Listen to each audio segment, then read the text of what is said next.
देखिए बच्चों, व्रत आप लोगों ने अच्छी तरह सीख लिया। Yes sir. व्रत का क्षेत्रफल भी हम पहले सीख चुके हैं पिछली क्लासों में। देखिए, उसी से संबंधित एक बहुत ही व्यवहारिक दैनिक जीवन में काम का प्रश्न है, और अगर आपने आगे चल के कोई परीक्षा दी तो लगभग उस परीक्षा में भी ये पूछा जाता है, थोड़ा बहुत आगे पीछे करके संख्याएं बदलकर, लेकिन जो क्वेश्चन का जो कंटेंट है वो यही रहता है।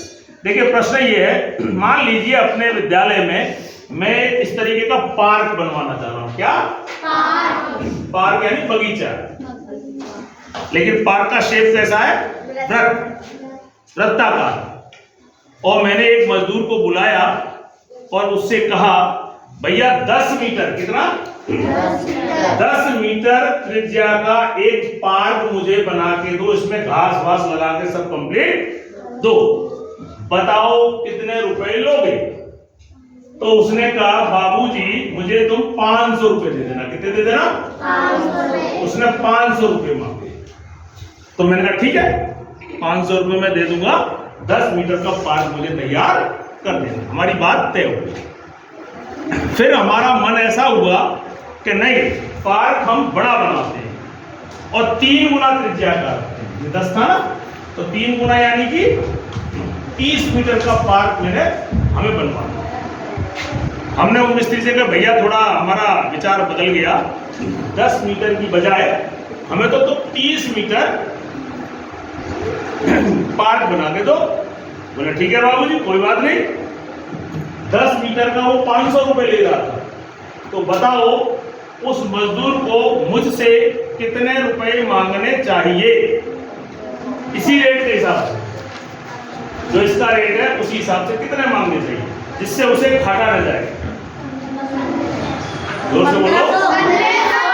आपके द्वारा रुपए 15, क्योंकि आपने सीधा हिसाब लगा लिया कि यहाँ 10 का 30 हुआ है, 3 गुना हुआ है, तो रुपए कितने हो गए?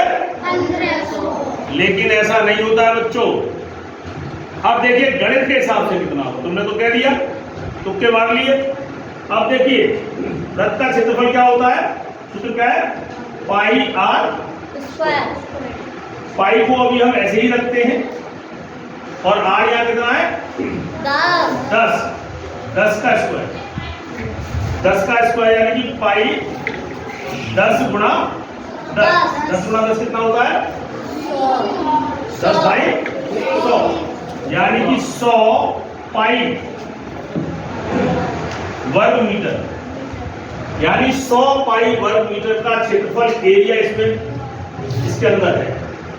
यानी जो घास लगानी है उसका एरिया कितना है, क्षेत्रफल कितना है? 100 पाई वर्ग मीटर। अब देखिए इसमें कितना होगा? पाई, और आर यहाँ पे कितना है?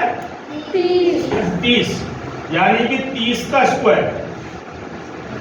तो 30 का स्क्वायर पाई, ये होगा 30 इंटू 30, तो 3 दिया 9, 2 0 पाई वर्ग मीटर। अब तो इसमें जो एरिया है ये अंदर, वो कितना है? 900, और इसमें कितना निकला? 100। एरिया कितने गुना जाता है? कितने गुना जाता है? मतलब 8 गुना ज्यादा है। वैसे हो कितना गया? 9 गुना। 9 गुना हो गया ना, इससे 8 गुना ज्यादा कह सकते हो आप, क्योंकि ये 100, तो 900 8 गुना ज्यादा हो गया ना। और अगर पूरा इसका क्षेत्रफल है तो इसकी तुलना में कितना? 9 गुना। कितना? 9 गुना। तो इसका 500 रुपया, तो इसका कायदेसर कितना मांगना चाहिए जिससे उसे घाटा न जाए? अब बताओ भाई, जगह 9 गुनी हो गई, इससे जगह 9 गुनी हो गई ना, तो इसका 500 रुपए, तो इसका कितना होना चाहिए बताओ? 45,000। 45,000 नहीं, 4500।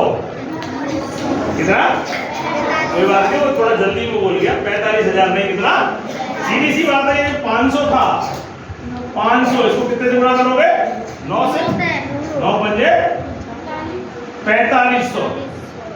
अब देखो कितना अंतर आ गया। तुम कह रहे थे 1500, कितना कह रहे थे? 4500। अगर 1500 में तुम काम करोगे तो घाटा जाएगा।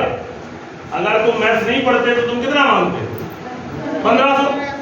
और 1500 4500 में कितना अंदर है 9 गुने, ये इसका 9 गुना है, मतलब इसका 1500 का 9 गुना नहीं, 1500 का तो 3 गुना है, 1500 का तो 3 गुना, लेकिन जो इसकी कीमत थी 500 रुपये, उसका कितना है 9 गुना। तो ये तो देखो उसका जवाब था जो गणित नहीं जानता है, और ये किसका जवाब है तो गणित पढ़ना चाहिए कि नहीं है? फिर भी तुम कभी कभी क्लास में आते नहीं हो, अब हो जाओगे।